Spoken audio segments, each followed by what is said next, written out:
Yo soy Manuel Franco y hoy día hablaremos sobre un tema importantísimo: educar en el cambio. Partamos de un principio esencial. Creo que hay un principio por el cual diríamos así, se mueve todo, y es el principio del cambio. Vale decir que todo es cambio. Cuando decimos que todo es cambio es que nada es permanente, todo está en movimiento. Y por tanto, si lo único permanente es el cambio, cuando nosotros reflexionamos sobre un tema tan importante como es la educación, tenemos que hacerlo también en ese contexto, en el contexto del cambio. Ya, en el cambio mismo, porque el cambio es algo inevitable, no es cuestión que yo quiera o no quiera, lo apruebe o no lo apruebe. Yo cambio así no quiera, o mejor dicho, estoy cambiando. Sin embargo, hay un aspecto del cambio que sí depende, sobre todo del ser humano, porque el ser humano está dotado de libertad. Y esto le permite intervenir de un modo diferente en lo que es el cambio. ¿Pero qué es el cambio? Definitivamente. Creo que es importante partir del concepto para entender el mismo fenómeno educativo. Educar en el cambio es educar prácticamente lo que es el cambio, que es la transformación de una cosa en otra. El cambio se da de muchas maneras también. De una situación, cambiar de una situación a otra situación, y también cambiar una cosa por otra que es equivalente, en lo que sería el trueque, ¿verdad?, famoso en la economía antigua. El cambio procede del latín, el término cambiare, ¿verdad?, de origen celta o galo. Veamos un poquito el cambio desde el inicio, ¿verdad? Una de las culturas, no es la única, yo diría que casi todas las culturas han tenido que reflexionar sobre esto, pero ninguna mejor que la cultura griega. Me voy a referir un poquito más a Aristóteles, porque Aristóteles fue uno de los que más trató sobre el tema, pero no el único. Pero no vamos a hacer aquí una clase de filosofía, solamente algo que nos pudiera ayudar. El término cambio indica precisamente esto. Es la transformación, sobre todo. Transformación de algo para pasar a algo diferente.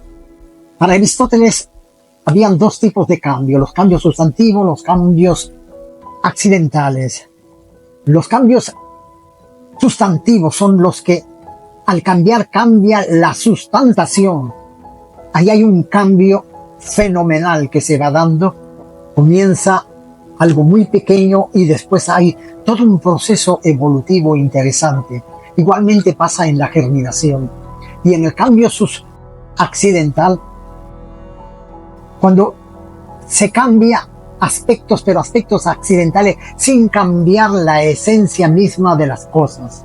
¿Ya? Es un cambio mucho más exterior, pero la esencia de las cosas permanece. Para Aristóteles existen 4 causas que dan origen al cambio. Hay una causa material, existe una causa también formal, otra eficiente, y existe una causa final.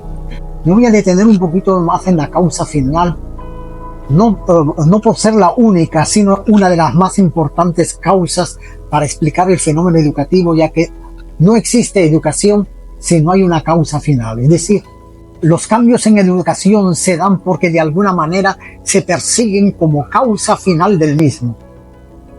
No hay educación sin objetivos. La causa final es el objetivo, prácticamente, de la educación al cual todo tiende. Si no, nos perderíamos de otro lado. Aunque hay algunos en pedagogía que sostienen que puede haber también una causa sin fines. No me voy a detener en esto. Es un tema aparte, sencillamente. Hablemos brevemente sobre los cambios psicológicos. En la educación se dan cambios psicológicos, indudablemente, pero ¿qué son los cambios psicológicos? Son precisamente esas mutaciones, variaciones que se van dando en el modo de pensar, en el de sentir y también de comportarse del ser humano.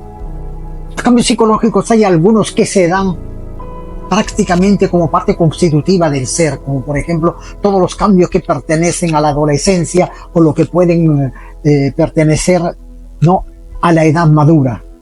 Esos se van a dar, forman parte, pero hay otros que no son necesariamente, pero también se dan y afectan a la persona, y generalmente de manera negativa, como podría ser, ¿verdad?, los traumas que una persona pudiera tener, o una situación de una persona que sufre de adicción.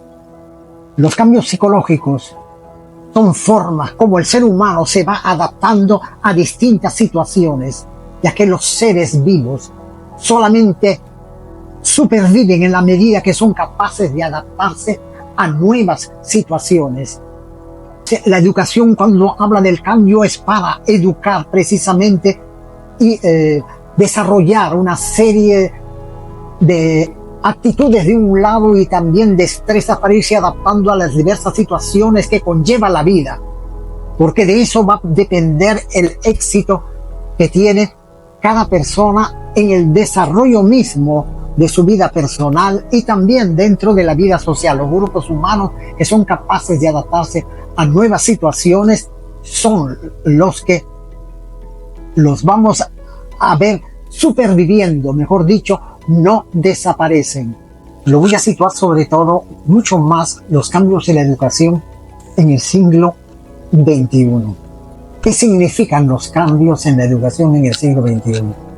Para entender los cambios en la educación hay que situar la educación dentro de un contexto. ¿Qué es lo que es la educación en el contexto de nuestras sociedades? Y en las sociedades en las que vivimos, la educación es una herramienta sumamente importante y un factor sobre todo de desarrollo, de transformación, tanto a nivel individual como a nivel colectivo. Los cambios en la educación son importantes porque en la medida que estos se darán también lógicamente en la era que nosotros estamos viviendo. Cada uno de los cambios se va proyectando en el tiempo y le va dando forma al mismo tiempo a cada época que nos toca vivir. Pero ahora, ¿cómo es que debemos de educar para los cambios de nuestra época, ya del siglo que nos toca vivir? En primer lugar, nosotros debemos educar en los cambios. Significa dotar a las nuevas generaciones de una serie no solamente de herramientas, sino de facultades que permitan de un modo especial a las personas desarrollar un espíritu crítico.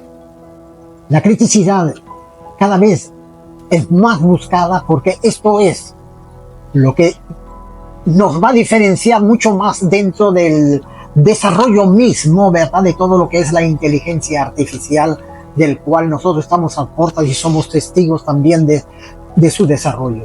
Educar en el cambio en nuestro siglo significa educar para la resolución de problemas, no solamente para plantearlos, es el primer punto, sino tratar de darles solución a los mismos. Otra manera de abordar los cambios en el presente siglo es a través de metodologías activas que permitan la mayor participación precisamente de los agentes educativos para que a través de eso se logre las transformaciones que de alguna manera perseguimos. Tiene que ver también con la formación integral de las personas. O sea, no solamente un aspecto, sino ir abordando todos los aspectos de la persona, ya que el ser humano es un ser complejo.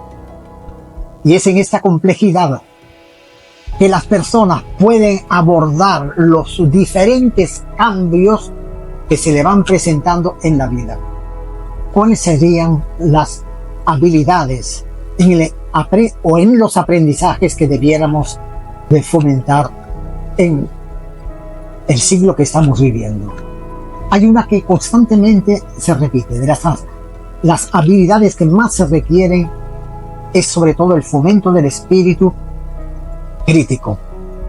Y juntamente con el espíritu crítico también tenemos la innovación. Educar para la innovación es educar sencillamente para el cambio en nuestro tiempo. No solamente porque se requiera, porque los cambios son cada vez más vertiginosos y los retos de nuestro siglo son cada vez, más exigentes, también más audaces. Las habilidades más frecuentes en los aprendizajes se van definiendo lo que se podría denominar en las 4C. La primera de ellas, hemos dicho anteriormente, es el espíritu crítico, o sea, la criticidad. La segunda C sería la creatividad. Hoy más que nunca, una de las habilidades más necesarias en el mundo moderno es la creatividad, porque la creatividad genera, fomenta el cambio. La otra C es la comunicación. Se deben desarrollar habilidades comunicativas, porque vivimos precisamente en una era denominada la era de la comunicación. O sea, uno de los máximos desarrollos se van dando dentro del campo de la comunicación. Y la última C es la cooperación, es decir, aprendizajes cooperativos. Capacidad de aprender con otros, no solamente solos. Antes cada uno tenía que ver por sus conocimientos. Hoy en día tenemos que enseñar a interactuar, porque en la interacción es donde se va fomentando más, no solamente el espíritu de cooperación, sino se van dando la misma creatividad y también se ejercita frecuentemente la criticidad, que es lo que nos permite avanzar. Se van dando cambios y cada vez se van dando más y más. Esto reta a todos los educadores en un siglo que está signado no solamente por el cambio, sino por cambios y cambios vertiginosos. Entonces, ¿hacia dónde deben de ir estos cambios? Fundamentalmente, en educación debe de estar centrado sobre todo en los estudiantes, los cambios, así como las metodologías. Centrar todo en el cambio y no necesariamente, como se hacía antes, centrarlo en los contenidos o en los métodos, no, sino centrar en los estudiantes. Un segundo punto en esto es el reto de formar, pero formar personas. Cuando decimos formar personas, hay un peligro en el mundo moderno de cosificar prácticamente a los estudiantes, convertirlos más, diríamos, piezas del mercado, un objeto más del mercado. Y nos olvidamos que son personas, que son únicas e irrepetibles, y cada uno debe de ir desarrollando una serie de autonomías que precisamente le permita ser ese ser distinto de cualquier otro. Educar en estos momentos también hacia lo que es toda la tecnología digital eficiente que permita que la nueva generación pueda emplear todos los medios, porque esto tiene que ver precisamente con lo que hemos hablado anteriormente, los procesos de comunicación, para que se puedan comunicar de un modo nuevo, ágil, cada vez, sobre todo cuando hablamos por eso de metodología digital eficiente, que sean capaces de comunicarse en el menor tiempo posible con la eficiencia de vida, y cada uno logrando los objetivos que cada uno va persiguiendo en cada momento. Igualmente, uno de los retos de la educación son las aulas inclusivas, permitir que las nuevas generaciones se vayan formando no solamente con todos los que consideramos que son normales, sino también las otras personas que probablemente tienen algunas limitaciones, pero sin embargo, si crecen juntos, permite que los otros, de un lado, los comprendan, aprendan a convivir con ellos, no los marginen, ¿sí? Hacer de la educación un espacio inclusivo. Entre los retos de la educación debemos de mencionar uno que cada vez está logrando cobrar una importancia muy grande, que es la educación emocional, que nos permite ir aprendiendo cómo, por ejemplo, una escuela puede educar emocionalmente a todos los que forman parte de ella, cómo las emociones son también parte del aprendizaje y no solamente los conocimientos, no es solamente la parte puramente academicista, sino que donde los sentimientos también cobran fuerza y donde los sentimientos se pueden expresar de muchas y variadas maneras. Juntamente con ello también hay que considerar de entre los retos de la educación que serían los aprendizajes fuera del aula. Hasta ahora generalmente en la mayoría de los países la mayoría de los aprendizajes todavía se van haciendo dentro del aula. Es importante que los aprendizajes se vean que no solamente se pueden adquirir en el aula, sino el hogar mismo también es una manera. Los medios también son otros, no sea la televisión, su teléfono, la computadora, todos los medios exteriores, el salir fuera, el ponerse en contacto con la naturaleza, los lugares, visitarlos, estudiarlos, todo eso es uno de los retos más importantes para asumir los cambios que necesitamos en este nuevo modo de aprender. Y cuando decimos todo esto, porque son aprendizajes mucho más vivenciales, no solamente son aprendizajes puramente cognitivos. Aprendemos a través del contacto con los 5 sentidos. Alguien decía en un viaje de estudio que hicimos con un grupo de estudiantes por la cuenca del Chillón, que en un día habían aprendido mucho más que en toda la primaria y secundaria a través de ese viaje de estudio en contacto con la cultura, con la naturaleza, con los restos arqueológicos, con todo lo que habían visto, vivido, etc. Esto es lo que nosotros debemos de propiciar. Pero también existen los retos que son los cambios que los docentes debemos de asumir a futuro en este siglo de las grandes transformaciones. Y uno de ellos es el uso de las metodologías activas, participativas para los estudiantes. Este es un punto crucial porque los estudiantes hoy en día, en primer lugar, tenemos que analizar que todos los estudiantes vienen de un mundo que es tremendamente interactivo. Mejor dicho, todo el mundo está interactuando. Si ustedes ven a la mayoría de los niños, los jóvenes, todo el mundo está en su celular y todo el día están interactuando. Estos niños que vienen de aquí a allá y todos ya están interactuando de diversas maneras. Ellos van al colegio y hay veces ahí les damos un triste espectáculo porque cobramos formas muy tiesas. Les decimos solamente que nos escuchen y ellos no ni opinan, no dicen nada, no participan, ni siquiera dicen ¿por qué no aprendemos esto? O pudiéramos aprender esto otro.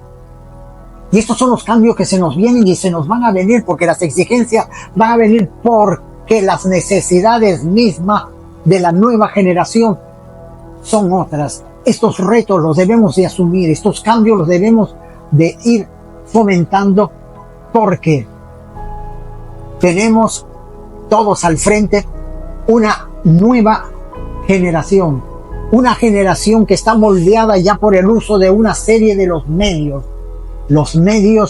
de comunicación moderna que se están desarrollando a una velocidad increíble y todos somos de algún modo testigos. Voy a tocar un puntito muy breve solamente para sugerir dentro de lo que estamos viendo los cambios, educarnos en el cambio. Creo que vale la pena, sobre todo para los docentes, no necesariamente para todo el mundo, pero sobre todo los docentes, todos los que están en educación, también en educación de medios, tener en cuenta algo de lo que serían los cambios que se han dado en la educación, en las reformas educativas, por lo menos a lo largo del siglo XX y el siglo XXI. ¿Por qué es importante estudiar esto? Precisamente para comprender el sistema educativo en el que estamos nosotros viviendo es producto de toda esta serie de cambios que se han venido dando en el tiempo, algunos muy positivos, otros negativos, con limitaciones, otros con muchas esperanzas muy interesantes, pero si no entendemos esto, no entenderemos, ¿verdad?, por qué estamos tan bien como estamos. O sea, los cambios tienen su historia y por eso es importante estudiar esta parte de la historia educativa. Hay tres grandes cambios que se han dado, diríamos, en los últimos 100 años. El cambio de la reforma civilista, que se va a dar ya de los años 20, en tiempo del presidente Augusto de Leguía, y que fue propiciada fundamentalmente, ¿verdad?, por Manuel Vicente Villarán y otros, pero era cambios de una reforma que fue catalogada como elitista. Era la élite intelectual y era una educación que tendía mucho más a la formación de las élites de aquel entonces. La educación no era un derecho de todo, era de un sector. Y hay una segunda reforma que también es muy importante, la que se dio en tiempo de Velasco, en la década del 70. La famosa reforma educativa, considerada una de las mejores, por si acaso, dentro de los países del tercer mundo, pero que sin embargo en el Perú, a pesar que fue propiciada por un filósofo muy bueno como Salazar Bondi, bastante bien planteada, al punto que otros países lo han tomado y han tenido más éxito que nosotros, porque nosotros lo tomamos y muy rápido lo abandonamos por un aspecto fundamental que solamente recuerdo. No, era una reforma muy linda, pero no tenía financiamiento, entonces no fue a ninguna parte. Cambiaron de gobierno e inmediatamente se fue al tacho esta reforma. Pero todo esto creo que es muy importante porque hubo avances y ha habido retrocesos. Y hay una tercera reforma, que es la reforma ligada, diríamos así, a lo neoliberal, ligada a los cambios del neoliberalismo que se van a dar en tiempo de Fujimori, que tiene aspectos positivos, pero hay un aspecto que es bastante negativo, porque prácticamente convirtió a la educación, ¿no?, en un negocio, y a la educación misma en una mercancía. Y la educación es algo más de eso, y es bueno de entenderla para retomar los cambios que nosotros necesitamos propiciar a futuro. No voy a desarrollar más al respecto, pero por lo menos dejar la inquietud de comprender lo que ha sucedido en la historia. Esto nos afecta ahora a nosotros, y por eso es importante que los cambios deben de ser por lo menos comprendidos para hacer nuevos replanteamientos a futuros que nos ayuden realmente a cambiar en una dirección más correcta. Es decir, que la educación sea lo que debe de ser, un instrumento que ayude a transformarse las personas, al desarrollo sobre todo del ser humano. Si esto se da, va a haber como consecuencia también desarrollo cultural, desarrollo de la economía, desarrollos varios, porque debemos de partir de lo que es esencial, el ser humano como un punto central, no como objeto, sino como sujeto de desarrollo. Un último aspecto que quisiera tocar dentro de lo que sería la educación en el cambio es la relación existente entre la educación, ¿no?, y el cambio social. Creo que la educación cada vez más en todo el mundo es considerada un factor y un agente de desarrollo.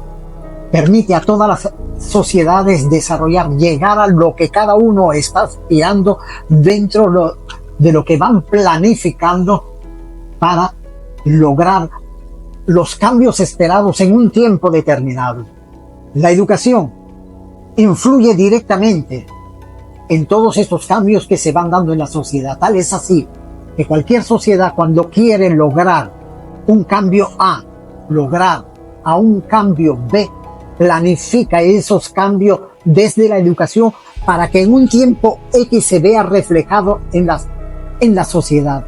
Y las sociedades que lo hacen logran cada cierto tiempo los cambios que requieren cuando dotan en un momento determinado, a través de las instituciones educativas, a cada uno de sus miembros de todos los conocimientos, todas las herramientas, todas las capacidades, como para que con ellos se introduzcan esos cambios en la sociedad. Y a la inversa también, la sociedad misma igualmente influye en los cambios que se van dando en la educación, porque la sociedad permite comprender un poquito los contextos sociales, económicos, culturales en los cuales se mueven las personas a las cuales nosotros pretendemos educar y en donde queremos suscitar una serie de cambios, y nos permite entender precisamente de qué características está dotada cada generación para poder comprender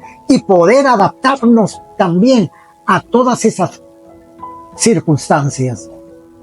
Un tanto como para sintetizar este tema que tiene que ver con los cambios. Yo creo que solamente los cambios a futuro se van a dar en la medida que todos los que son considerados agentes de cambio, o sea, los que tienen que ver más directamente con los procesos educativos, estamos hablando, ¿verdad?, de los profesores, de los educadores, de los padres de familia, también de los medios de comunicación, todos los que tienen que ver con el proceso educativo en la sociedad, se sienten responsables de esos cambios. Y sentirse responsables precisamente es asumir esos cambios, es promoverlos, de tal manera que esos cambios en un segundo momento se puedan reflejar en la sociedad, den frutos en la sociedad, y a su vez, una vez que da frutos en la sociedad, esos cambios, esa sociedad también los pueda extender a un nivel internacional, de tal manera que los cambios que se dan también en un país se puedan convertir en cambios internacionales, y por último, esto, en la medida que se extiende, puedan ser también cambios globales, nos afecten, pero nos afecten de manera positiva.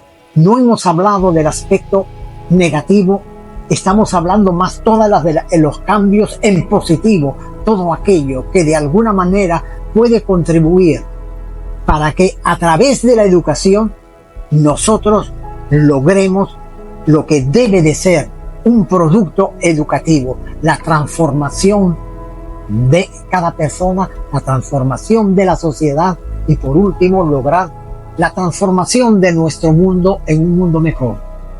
Yo soy Manuel Franco y este es el mensaje que hemos tratado de dar para todos, especialmente más para todos los educadores, antes del inicio de clase, deseándole a todos que a lo largo de este año, sencillamente, el inicio de clases marque una etapa más de desarrollo para todos, autorrealización, y también lograr a través de este aprendizaje el gozo de aprender, que ayuda mucho al gozo de vivir.